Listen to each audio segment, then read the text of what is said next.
It's playtime! It's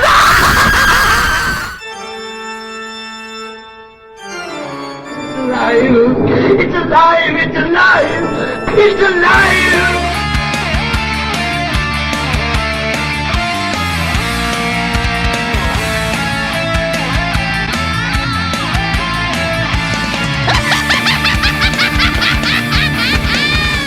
Welcome everyone to another edition of Pod from the Crypts interview series. This is Chris Guzzo along with my co-host Anthony Balzano. Today we have a treat for you. Here to join us on our podcast is special effects artist Alec Gillis. Alec, how you doing today? I'm good, guys. Thank you for having me. Thank you, man. Thank you for coming on. Thank you for coming We on. were excited for this one. I was dying for you to come on. I was. Alec is the co-founder of the Creatures FX studio, Amalgamated Dynamics Incorporated. He's created many creature designs, including It, Tremors, Pumpkinhead, Predator. He was nominated for 2 visual effects Oscars, including Starship Troopers and Alien 3. You got to also check out his YouTube channel. It's called StudioADI. It has over 272,000 subscribers. We're going to attach the link to the description below. If you guys are interested in like what goes into movie making in the sense of monsters and how they create them, please check out this YouTube channel. It's really awesome. I just want to mention today that we're going to talk about this short film that I came across about 2 months ago. My friend Rob, he couldn't be on the podcast today, but he sent it to me. It's called Playtime. It was made last year, 2019. It was written and directed by Alec. And I feel like this was the perfect mesh of like comedy into horror. So I don't really want to spoil it for any of the fans. I'm going to let you talk about this short film. This thing's awesome. Take it away, Alec. Yeah, I really love that you guys like the film. First of all, thank you so much for giving it a shout out, because you never know when you do something like that. It's a labor of love. And, you know, even though we have a big presence on our YouTube channel, you know, we have like 160 million views on our videos. Our videos tend to be behind the scenes stuff. So when you put up something that's narrative and is a film itself and kind of, you know, introduces a new character, you just don't know how it's going to land or if it's going to land. And of course I'm reading all the comments and wondering like, do they have the jokes? Did they, you know, and that'll drive you crazy. You know, but it's gotten a good reaction, and I'm grateful for that, because I think there's a lot of fans out there that get it. But yeah, as you said, you know, I wanted to do something that kind of peeled back the layers of movie making, and specifically, what if you had a Chucky type puppet who is a has-been, right? And it's actually autobiographical.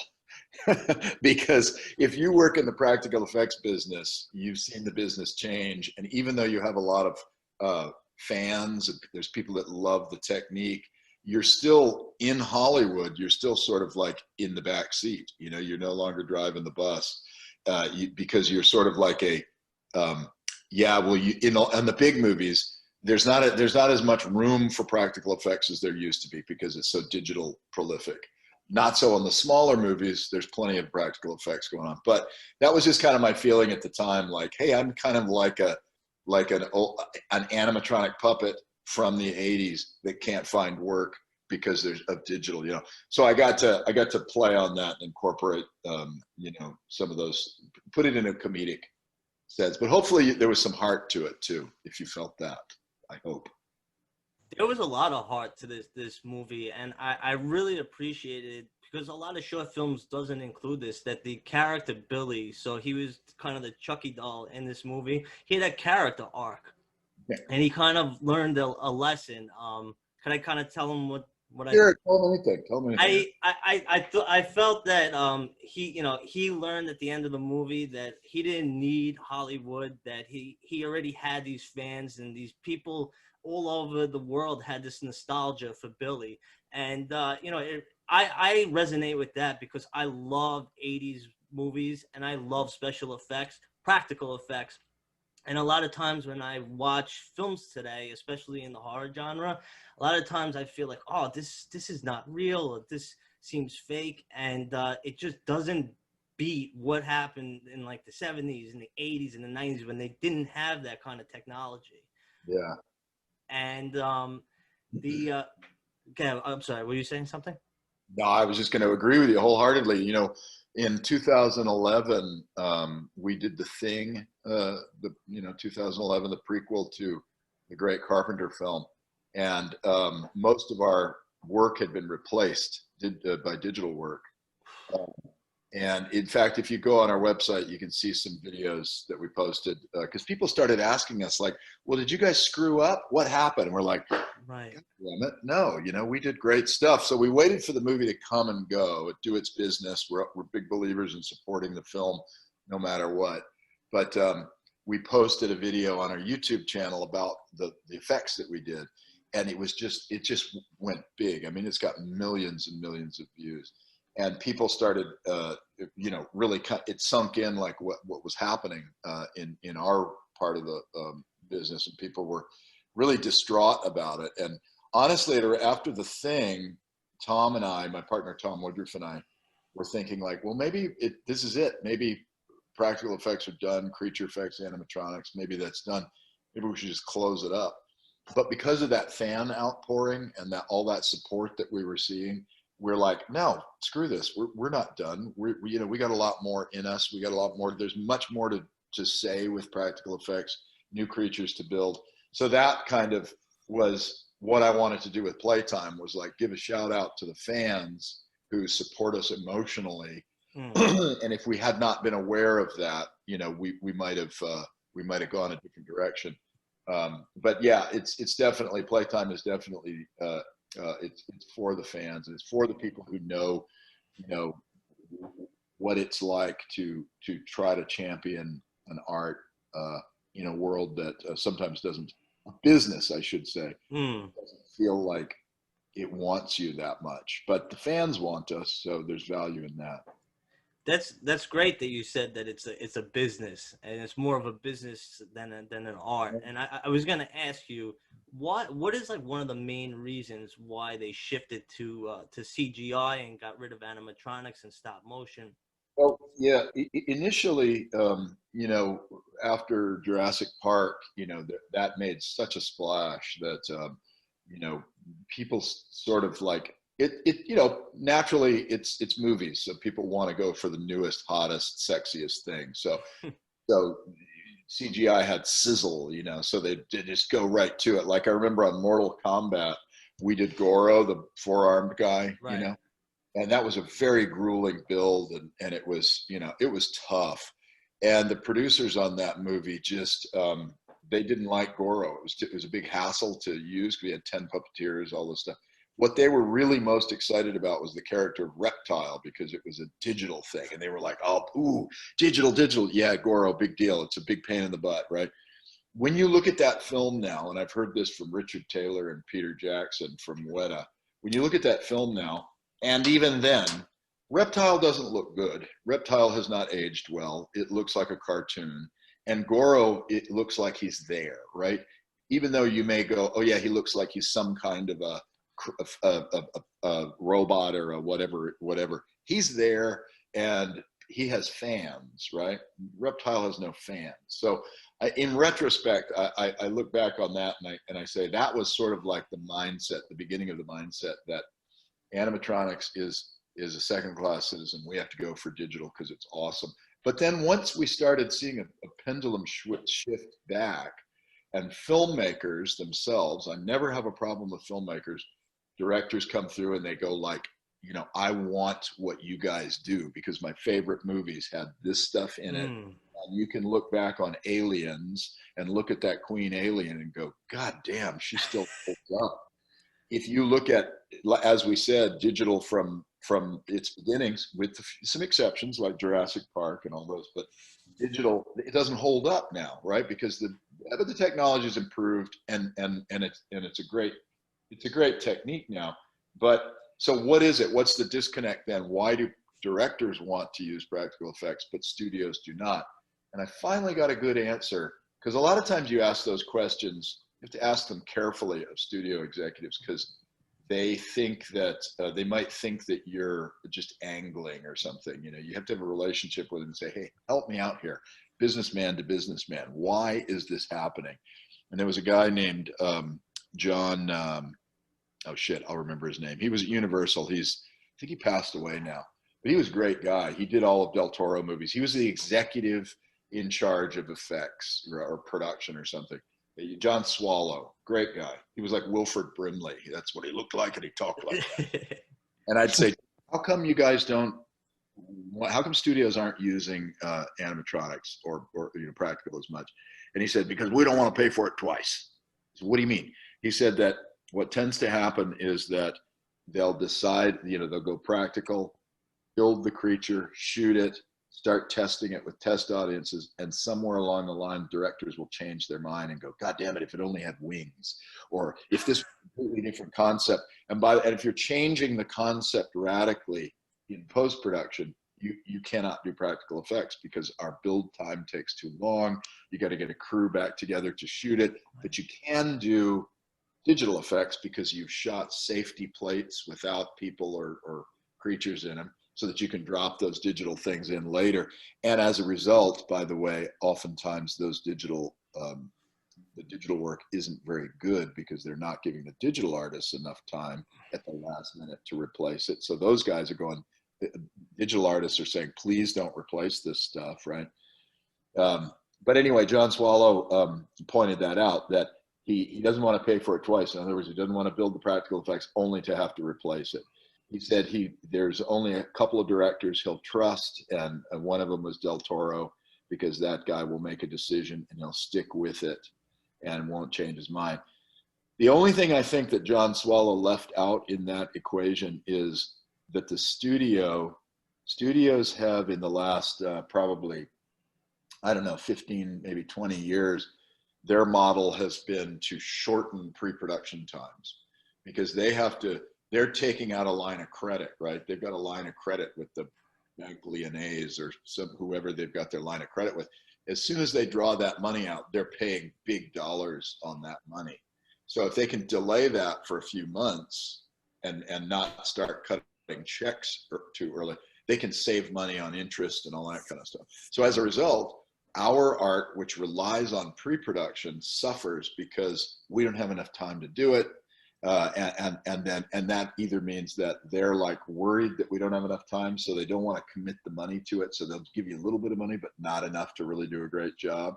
Or they'll just say, forget it, we're not doing it that way, we're doing it in post-production. And that's not an artistic decision, and that's nothing personal either. Like I used to get, personally insulted when my art was passed over.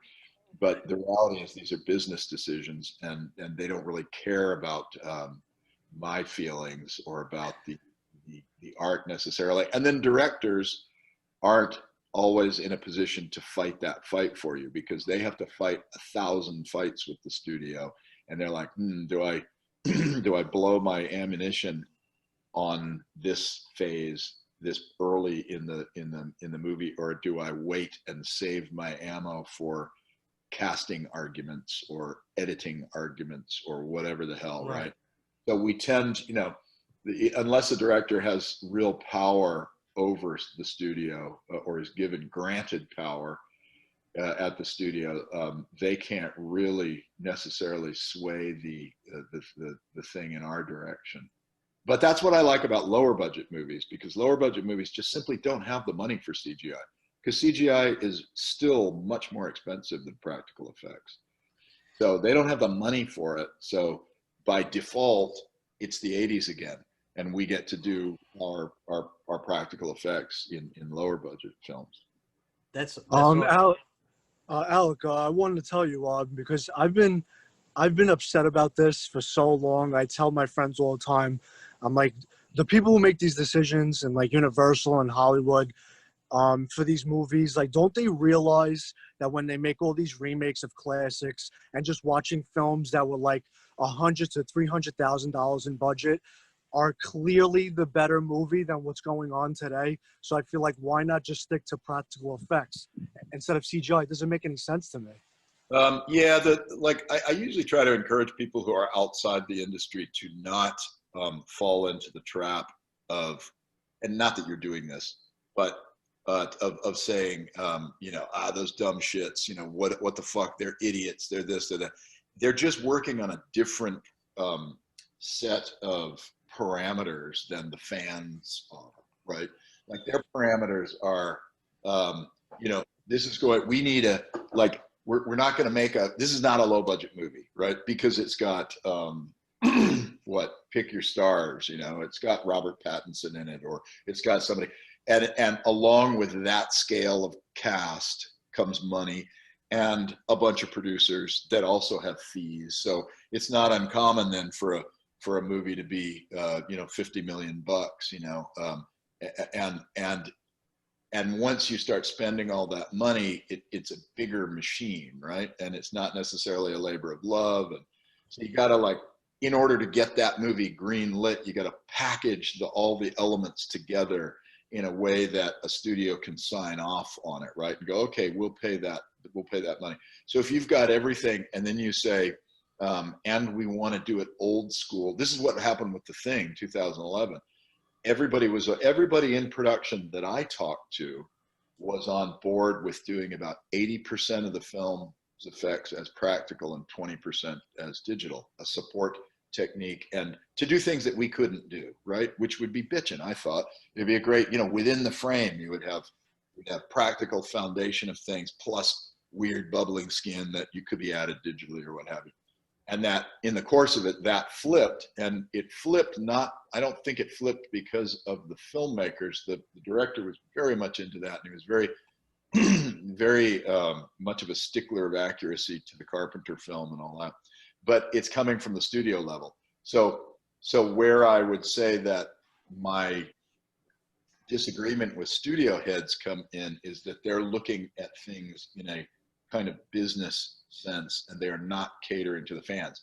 And yeah, I agree. Like if you're going to remake a movie and you're ignoring the fan base, then you're probably ignoring what made that movie great to begin with. You're just thinking it's okay, it's The Thing, right? So yeah, we get it. It's a monster, hides in people, blah blah blah. Okay, great. But but executives aren't steeped in this stuff like we are from childhood, where we're watching those movies over and over and finding all the nuances and talking to people about. They're not doing that. They're also producing that, and they're producing a rom-com, and they're producing a historical drama, and so they're generalists, right? So they don't put much stock in. Quite honestly, they don't put much stock in what rabid fans have to say. They don't. In fact, I can tell you two instances where I won't say exactly. I won't name names, but smart people, executives are smart people. But like I'll say, we were doing one movie, and I'm like, how it was based on anime stuff. And there was a big character in it. And so I'm saying, how close to the source material do you want us to say? And the guy said, oh, fuck the source material, right? We're making a movie here, guys. Listen, it's not a dumb cartoon anymore. It's not a stupid comic book. This isn't a 1980s movie. We're making a modern film that we want it to go big, right? We got to do this right, guys. We got to do this big, and we got to do it right. So put aside all of your little baggage from your childhood, and let's think in the here and now, and let's develop this in the way that is really going to be cool. It's going to be cool, right? Like all that stuff. And then you're like, oh boy, this person does not know anything about this. And it's probably they're veering away from the source material because they're unfamiliar with it. They don't have the time or don't want to take the time to familiarize themselves with it. I think that theme comes clear across in Playtime. I love when Billy goes to the I think you're playing him, right? His name's not Roger Corman, but it's supposed to be nod to Roger Corman. Robert Corman. Robert Corman. Okay, I didn't know if it was a nod or not. Oh yeah, well, because I started with Corman. I'm right. So but it wasn't. In retrospect, I'm like, oh, do people think I'm bashing Roger Corman? Not the case. I'm bashing all other producers, but not Roger Corman. Right. But it did come across that theme of like that Hollywood is cutthroat and like you're as good as like your next job. And like once you're not good, they don't need you anymore. And like Yeah. it really captures that theme of like, we really don't give a shit about you unless you have something to offer. Yeah. And that's where I sympathize with the character when he tells him, you're not even allowed to use your name anymore because we own it. We trademarked it. Yeah. Much of that stuff in that conversation, where I'm the producer, is stuff that I've actually heard, or it's a paraphrasing of stuff I've actually heard. Like I heard back in the day, producers, producers saying that they really loved that digital Job of the Hutt that George added. And wasn't that great? I also heard once when I said, "Hey, they sent a script over, and there's tons of monster stuff in it." And I'm like, "Hey, so this is some great opportunities. We could do a lot of great stuff." And they go, "Oh, all we want you to do is a pair of claws to grab someone. The rest is going to be digital." And I said, "Oh, what made you decide that?" And she said, "Well, I don't know if you've looked, but the gaming industry makes a lot more money each year than the movie industry. So we want to get that aesthetic in our movie." So I'm like, that I didn't, what are you going to say to that? I said, well, I would have concerns about something that really literally looks like a video game being in your horror movie, because it knocks fans out of the reality. And they're like, well, thank you. Anyway, the hands that we need have to grab, so there's a kind of a myopic thing, and they're like herd animals. They're just sort of go like, go run to that, run, and with exceptions, there are visionary people, obviously, who do amazing things even in big budget stuff, and once they get their cachet, they can maybe translate that, maybe use it against these forces of mediocrity and sameness that permeate. I'm sure they permeate all businesses, but it's a drag when it's in a creative business, because as you said, some $300,000 movie, It Follows or whatever, Right. could be way better than a big a big studio movie. But so you think like, well, we'll just make 20 of those movies, and even if those little movies, even if 15 of them suck, and oftentimes they do, you still have the possibility of 5 that are going to be freaking great, But then, having said that, you get movies like Midsummer. I finally saw that recently. We just We reviewed just it. did a podcast. We just on it did a couple podcast episodes on it. ago. Yeah, that's a great movie, and that's not a cheap movie. I don't know how much it cost, but so It is- somebody, It is considered low budget though, but how what's much his name? Ari Aster directed it, and he has a great DP. I can't think of his name off the top of my head, but yeah, it was made for a few million, like you were saying. do you think it was only a few million, or was it more like 15 million? Like I don't know. yeah, I mean, 15 the to cinematography 18 was maybe? amazing in that movie. Fantastic.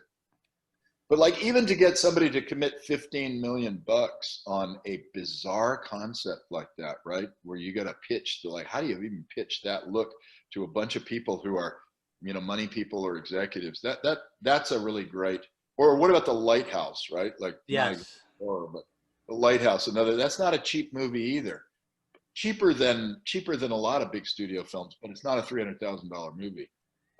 So somebody out there is taking chances and making bigger movies that have practical stuff in them, and I don't know.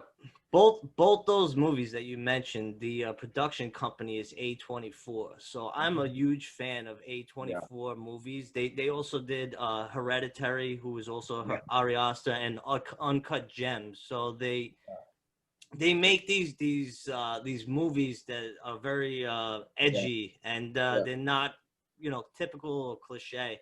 I wanted to ask you, because you've been around the industry for a while, and back to what you were saying, did that used to bother you when you proposed something that was creative, or like you really believed in a project, and a producer or somebody else would come on and say, no, scrap that, we're not doing it, and like you're like, but this is what this is? And I mean, do you become jaded over time? I always it's a funny thing, because like, I started when I was 20. So here I am at age 40,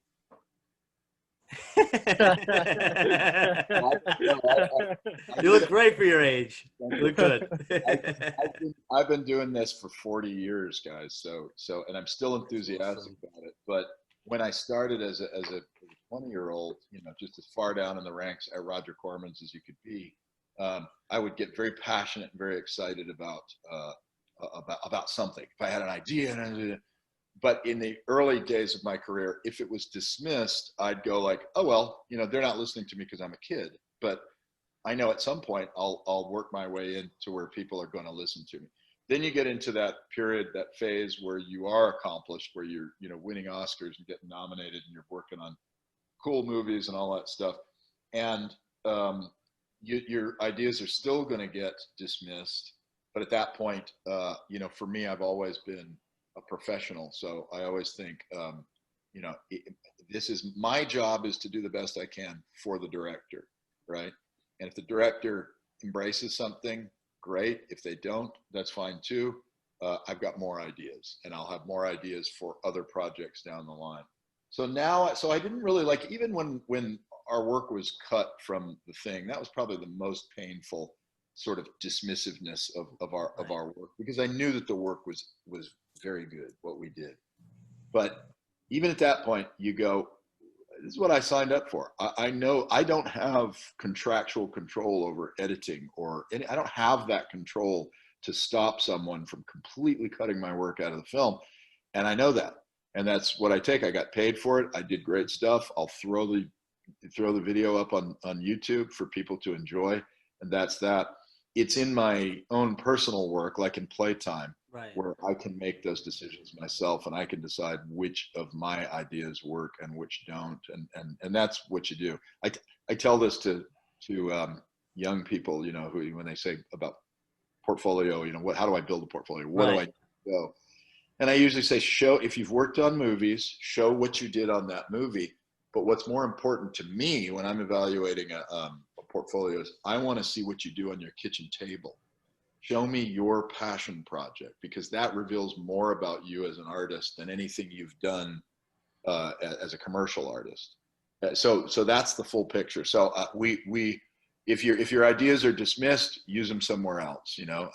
Get your own projects going and use those ideas in those projects. There's no such thing as a wasted idea. And what's the point of being negative and pissed off at somebody for not taking your genius idea? Don't they know who I think I am? Right. No. So playtime, was it like a collaboration over like a few years that you kept thinking of this idea and it was itching, or did you? No, I think I wrote the script in about 2015. Okay. And I had to scrape some money together to do it. And it was basically, I was doing it in between projects. And was it 2019 that it came out, or was it earlier than that? It says on IMDb, but correct me if I'm wrong. If it's not 2019, I feel like it started in maybe it was 2018. I think it took me about 3 years to do it. Okay. But it's not. But these are the kind of things where 3 years in the making. Yeah, but that was like weekends and after hours and all that stuff. And then we'd shoot in blocks. I'd pull the resources together to shoot a scene, and then we'd come back in a month and shoot another scene. And it really didn't matter if the puppet looked a little crappy, because he was supposed to look pretty crappy. Can I ask you something about the puppet? This is one of my questions. When he's like torn and haggard, is it supposed to be because like the skin deteriorates over time, or is he like a drug addict where he used all his money up, or? Well, all of the above. I just like the idea that latex rots and falls. Right. So he's never had a makeover since the 80s, right? And he's living in his little apartment. So it's the analogy works in both ways. He's not been taking care of himself. And then he goes to the guy who built him, who's played. Did you know who played that guy? Yeah, I was gonna get to that too. That Kevin Yeager, which is like one of my favorites as well. Anthony, the fans out there who doesn't know who Kevin Yeager is, he created the Child's Play doll. He did the makeup for Elm Street 2, 3, and 4.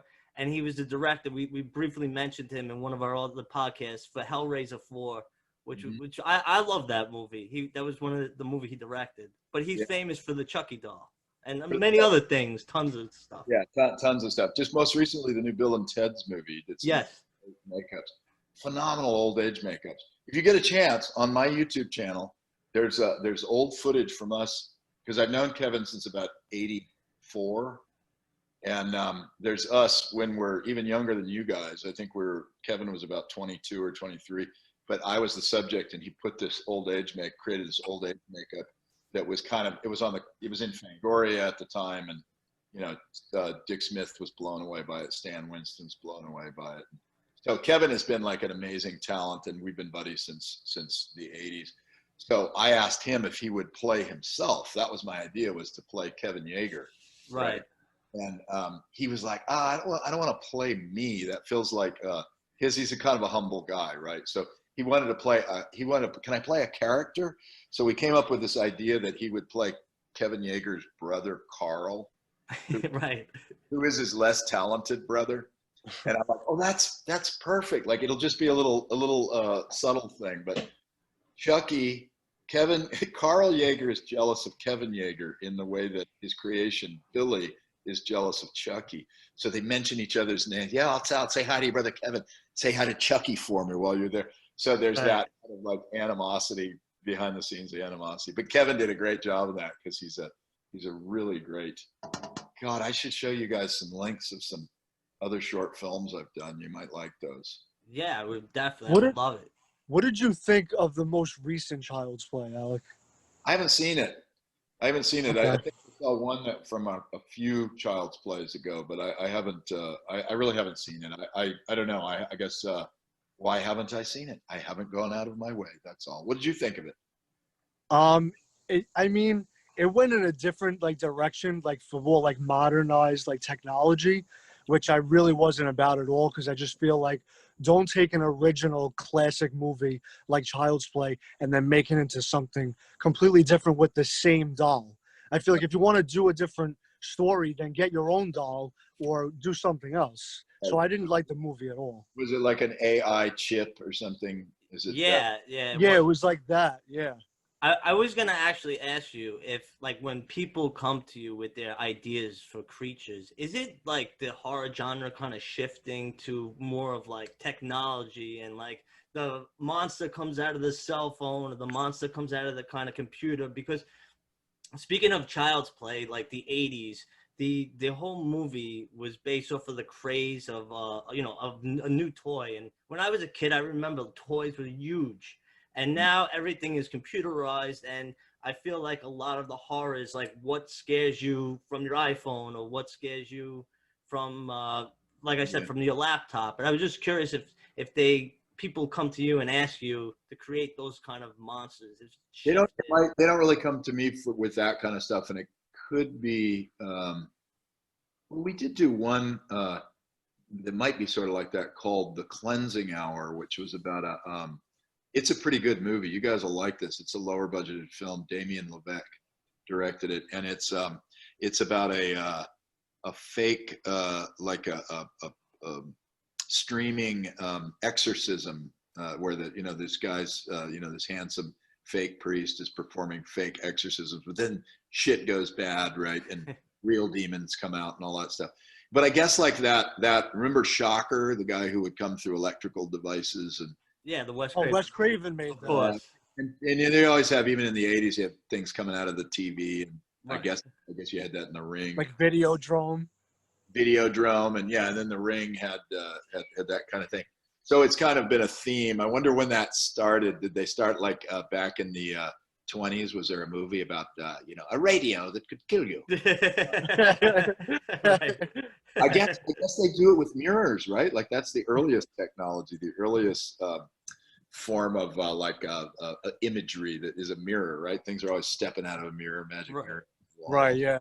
So I guess it's been with us. But I tend to get the calls probably because you're judged on your body of work. And while we have a varied body of work, we've done the Tim Allen Santa Claus movies, we've done subtle makeups, we've done giant brain bugs from Starship Troopers, whatever.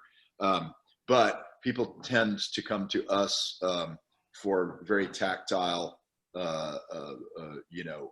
meaty, creature suits and makeups. But so they may not, if it's like tech stuff, like we don't tend to do a lot of robot looking like Iron Man suits and things. We have done them, but people, you know, and we can do them. We've got the ability, but you know, you get pigeonholed. We got the job on The Thing because the director loved our work in Alien Resurrection. Oh, wow. We felt it was very fleshy and very organic, and that's what he was looking for. Going back to your the short film Playtime, I wanted to ask you, how many people controlled the puppet of Billy? Well, we had, let's see, on the body, it was probably 2 people on the body. And then it was a minimal crew because I did it a little differently. Like normally when we build a puppet like that, and if you look at Kevin Yeager's behind the scenes pictures of Chucky, you'll see tons and tons of puppeteers. But things have changed now, so you can pre-program a lot of stuff. So his body was cable operated, right? So a guy with levers operating things, couple guys, you know, operating the hands, all that stuff. His neck was a direct, we call a swash plate, but it's basically rod, you know, that allows it to do that. But his face was all pre-programmed. So all of the animation in the face was done by myself and Mike West. Mike West is an animatronics engineer, and he did a lot of the build on the head. And the lip sync part, you want to pre-program all that to the dialogue so that you can sync it all up nicely. A live performer working with joysticks can't do a good enough job to really create good lip sync. So that's pre-programmed. But then this time what I did differently was than we normally do. We normally let all the rest of the facial functions be live so we can be spontaneous. And if the actor changes up their performance, then the puppet can react differently and so on and so forth. But in this case, I thought, no, I got to minimize my on-set crew, and I want the opportunity to animate this thing as if it was a digital character. In digital animation or classic animation, you get the opportunity to frame by frame tweak, go back, revise, change, edit. So that's what we did. So all of this stuff, I sat and, you know, okay, now we're going to do the brows. We'll do a pass at the brows. You know, what's that like? Now let's do the eyes and get the eyes moving. And I'm a big believer in paying attention to eye movement because it's the window to the soul.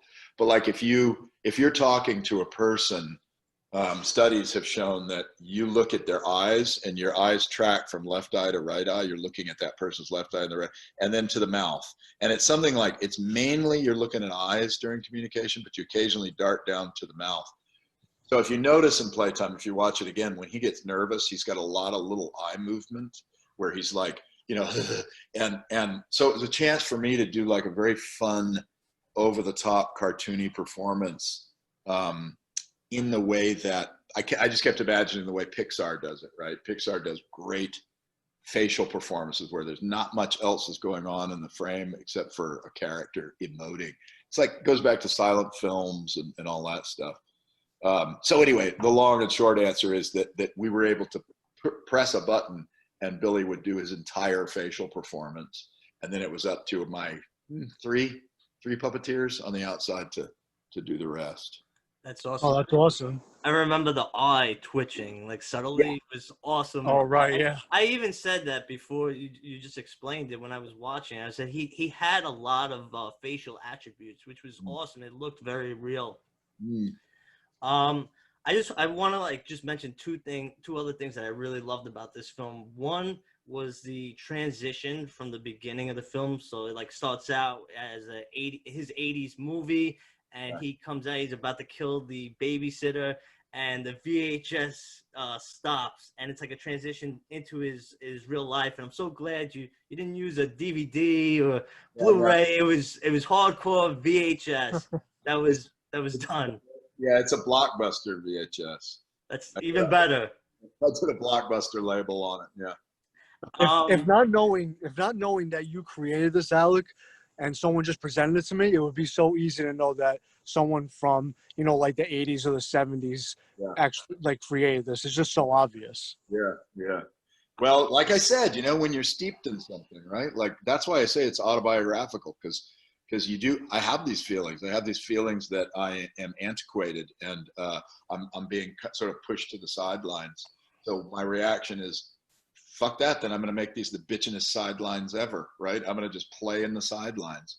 And so far, I'm having fun with it. But I wish that we've got some great projects waiting in the wings. And there's a werewolf movie. I've never done a werewolf. Oh wow! A werewolf movie they want to do practical transformations. They're saying everything that I love to hear. So I'm hoping that we're going to be able to show you some great stuff. But I'm still working on the in the sidelines. I'm still working on my own projects, and the goal is to be able to start creating on a regular basis. Start creating low budget, practical effects based horror and sci-fi movies. I need to find that money source. So could you tell us something that you're going to be working on? Or yeah, we have a film right now in post production called Wellwood. Oh, okay. It's a tight, smaller film, and we opted to keep it. It's a good model for how you can do a low budget movie and get the most bang for your buck. But we've got an alien and transitions and without telling you too much about it, a lot of practical effects plus digital effects, digital enhancement effects, and so it's looking really good. Our cut's done, our sound work is done. Color grading is done. It looks fantastic, and we're just into the last throes of VFX, and we'll drop those in, and hopefully that'll be out there and ready for you to view and review. That That'd sounds be awesome. Exciting. Yeah, Especially, man. I love hearing practical effects still He being loves done it. today. He's I really do. obsessed.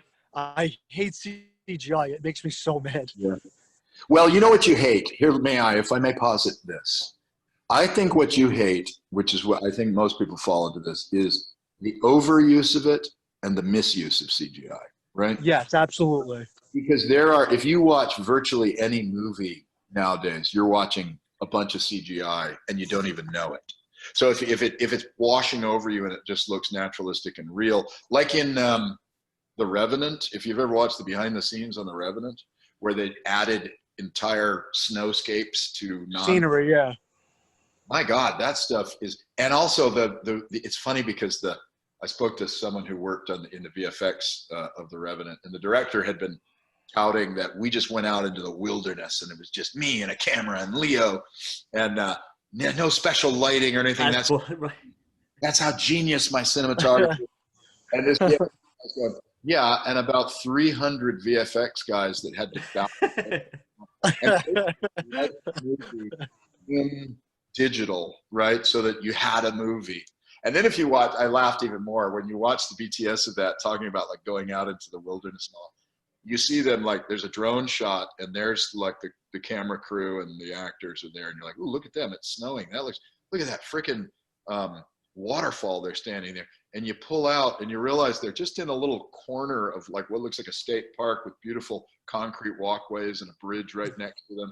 And then there's the base camp of 50 trailers and Right. and then you read that of course DiCaprio had a heated suit on underneath all that. Of course he was wearing a dry suit when he was in the freezing cold water. No movie studio would allow you to make a movie.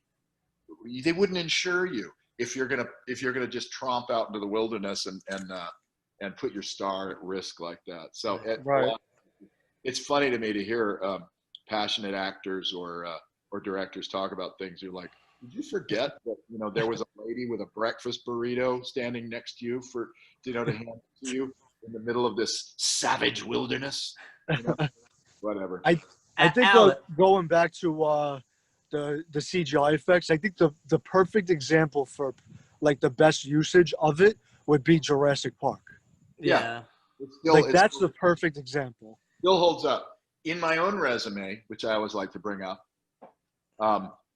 it would be Starship Troopers. Yeah, I love that movie, man. Yeah, it's a great movie. It looks real too.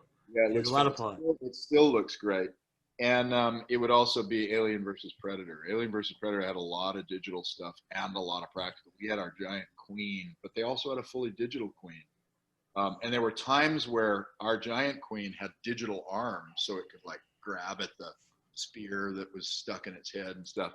So there are those uses where they're very well thought out, and that comes from people who are not being territorial. Sometimes, in my past, I don't see it as much now, but in the past, when digital companies, it was very expensive. It's always been expensive to do digital effects. Getting cheaper, and people do them themselves, beautifully cheap.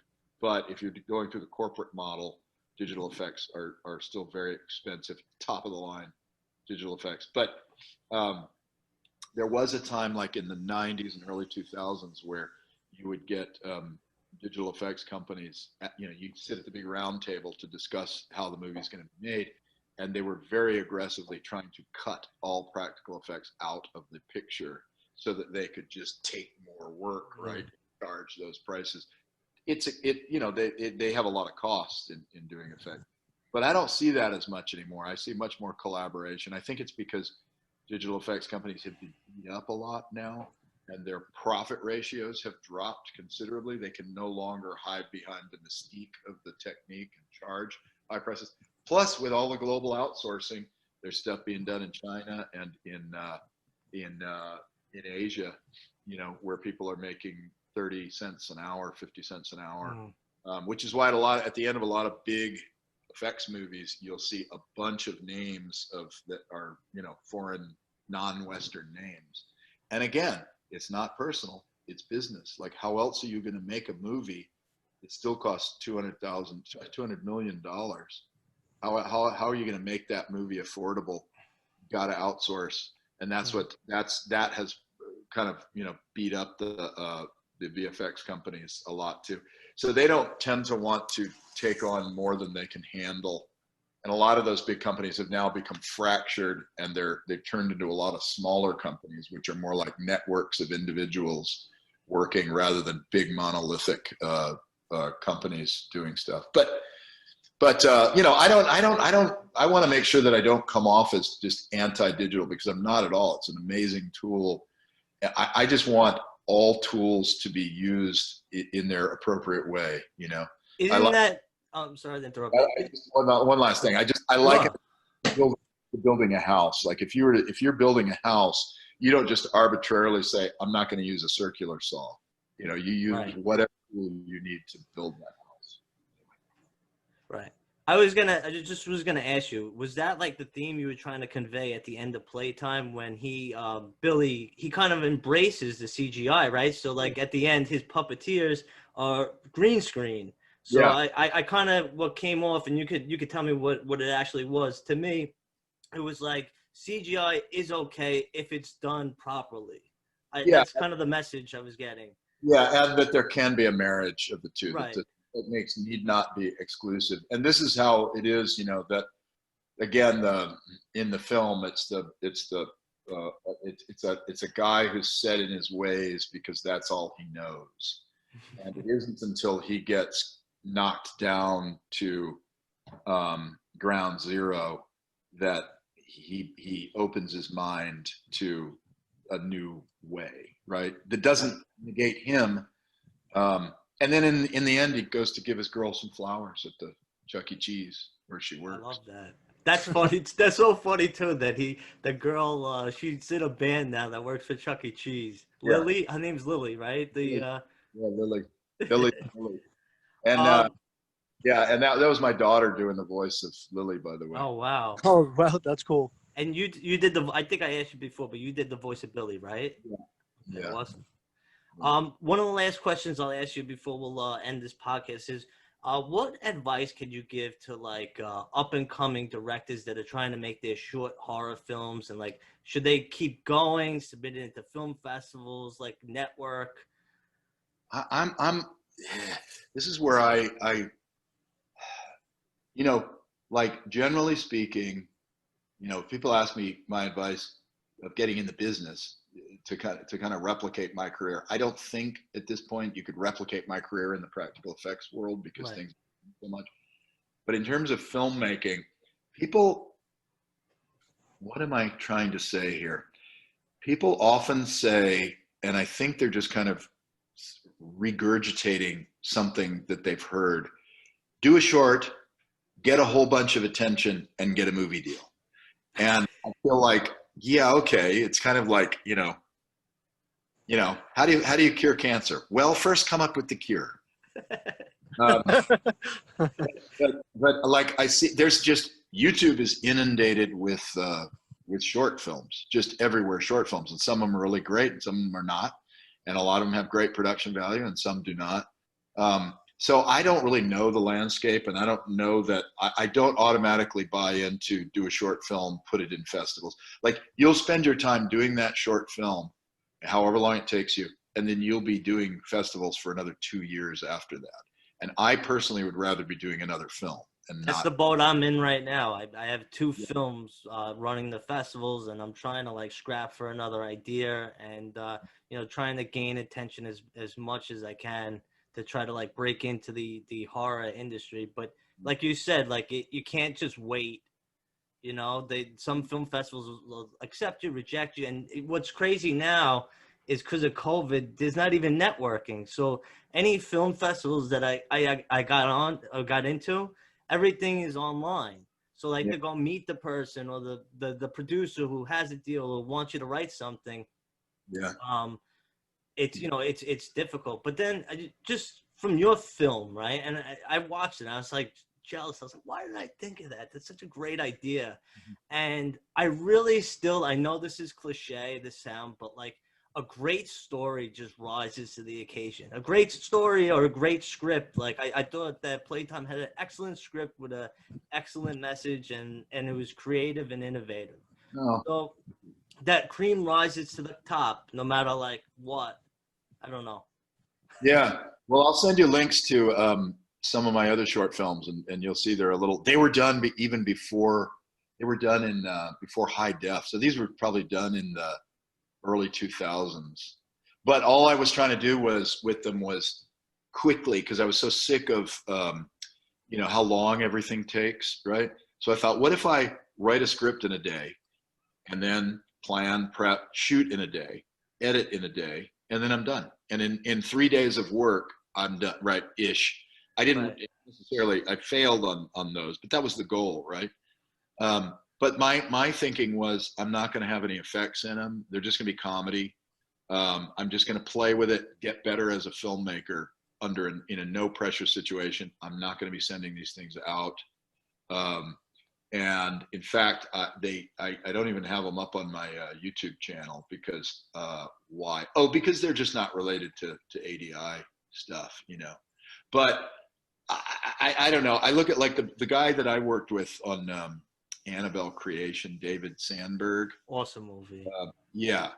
And he, have you seen Lights Out, his short that he did? Yeah. Yes, I think the short is actually better than the actual film. It's just so much scarier. Yeah. Yeah. Well, that's that thing, like, how do you sustain that? It's a moment, right? It's right. Great.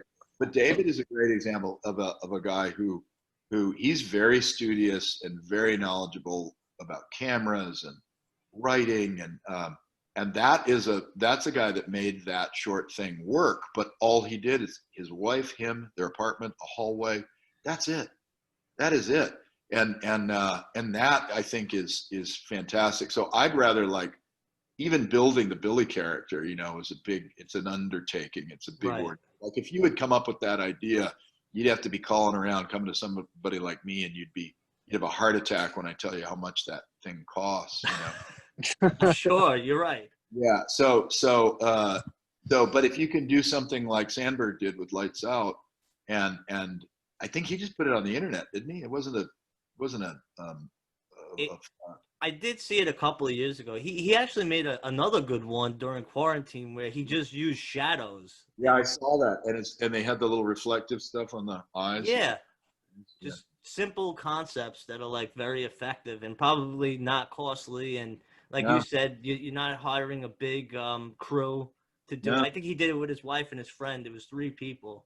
Yeah, no, and that shows you what you can do, and that, I think, is, like, unfortunately in the effects business, we tend to, unfortunately, it's what we love. So you tend to see a lot of, like, elaborate short films that pour tons of money and well, effort, maybe not money, but lots of effort. People, lots of favors are pulled to have full on space battles and guys, aliens and all this stuff.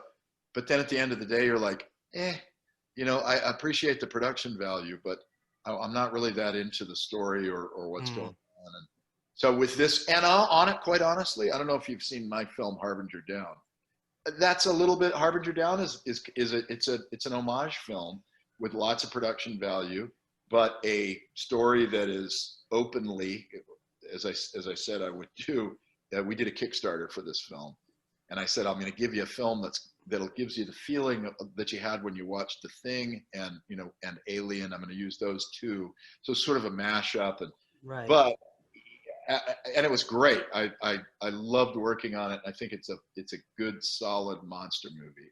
It's a Corman style, fun monster movie. But that's why with Playtime, I want to do something with a little more heart, something with more humor, and something that is grounded in my own personal experience. Yeah, no, it had, that movie definitely had a lot of heart, and I don't usually, I like the morbid endings, but not this time. Like I like the happy ending that this guy, this doll gets. Yeah, well, that's because you saw the terrible situation he was in. You're like, please let this guy get something out of this. Yeah. Well, as a fan, like Anthony was saying before, and like if you're an outsider just looking in or just watching something, like I agree with Anthony. I love movies from the 80s and the 90s, and like to see that like overcome, and it's awesome, because those are the movies we the movie Dolls, Chucky, all these, Jurassic Park, even though it had like the CGI, it was a lot of animatronics. I love when it looks real. I think, in my opinion, the Jurassic World, some of them don't look as good as the original movie. I don't know why. I agree.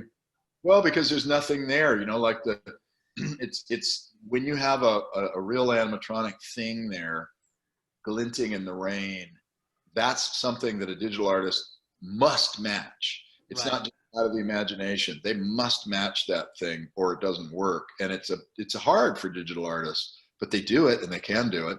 And that's what makes it, I think whenever you have an animatronic version of something in a film, even if they're CGI versions, it makes the CGI better. Same thing with Starship Troopers. We had full-on giant bugs, which you can see on my YouTube channel.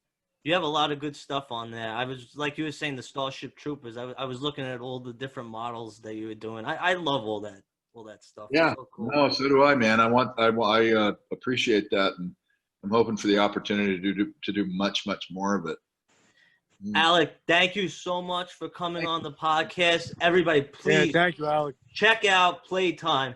This movie was awesome. I'm going to put the link in the description below. Please check out his YouTube channel. It's called StudioADI. Like I said early in the podcast, if you are interested in what goes into like horror, sci-fi, action, this guy has done the best of the best. Please check it out. Alec, thank you again for coming on our show. This is Pop from the Crypt. We'll see you next time. Thank you both. Love you guys. Thank See you later, Alec. Thank you.